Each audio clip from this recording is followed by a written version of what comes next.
Donc je m'appelle Guillaume Bayard, je suis metteur en scène et acteur de la compagnie Groupe Fantomas.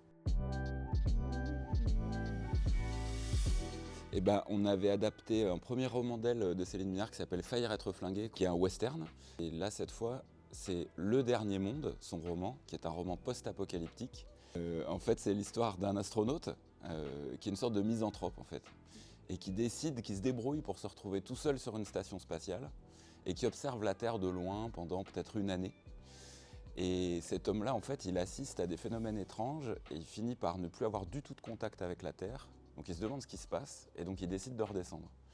Et quand il redescend, il n'y a plus personne. Il reste que des vêtements par terre. Et là commence une aventure survivaliste, disons. Donc il a peur, les animaux ont repris possession des centres-villes. On est vraiment dans l'imaginaire américain de série B post-apocalyptique. Et la question qui se pose à lui, c'est que faire, qui être, quel être humain être dans un monde où il est tout seul.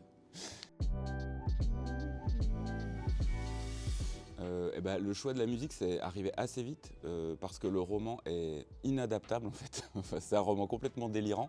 Cette démesure-là, disons, il me semblait que si on restait que théâtraux, il fallait être 30 et qu'il y en ait qui jouent des chiens, des forêts, faire des chœurs, enfin, il fallait faire une sorte de péplum, quoi.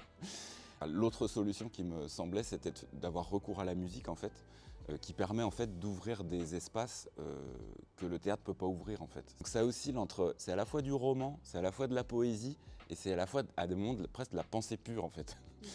Et finalement pour créer une forme spectaculaire qui puisse porter ça en fait, il me semblait que le drame, le drama quoi, l'action théâtrale ne suffit pas en fait.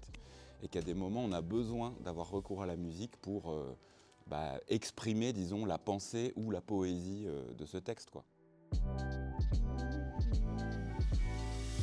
C'est Marine Nachury qui a composé toute la musique. Elle vient plutôt, faudrait qu'elle le dise elle, mais de la scène alternative, plutôt du rock'n'roll on va dire, à la base.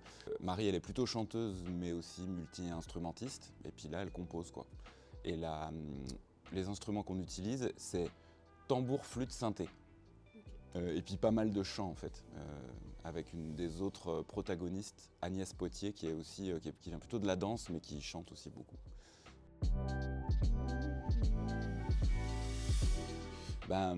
Beaucoup de choses. Déjà ce que j'aimerais c'est que le spectacle soit une sorte d'expérience. Donc il y a des moments un peu réflexifs mais en même temps tout ça est très ludique quoi. C'est très joueur et le personnage est vraiment présenté comme une sorte de... C'est presque une sorte de clown ou de personnage burlesque. Il finit par accéder à la fin du livre à un autre lui-même.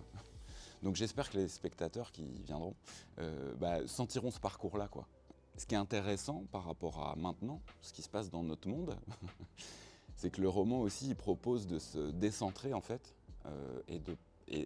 Mais ça c'est un parcours, c'est pareil, ça se construit au fil du spectacle. C'est de ne pas placer l'humain au centre. En fait, c'est ça qu'il comprend à la fin. Le personnage, il comprend qu'il peut arrêter de considérer qu'il est au centre du monde. Si les spectateurs pouvaient avoir une sensation de ça et réfléchir à ça, faire ce parcours-là avec nous, ce serait tout à fait satisfaisant. C'est un moment en fait où il comprend qu'il est tout seul. C'est un ami imaginaire qui lui parle à lui-même dans sa tête. Vos actions n'auront pas de mesure. Vous n'appartenez plus à une espèce. Votre langue est sans partage. Vous êtes libre.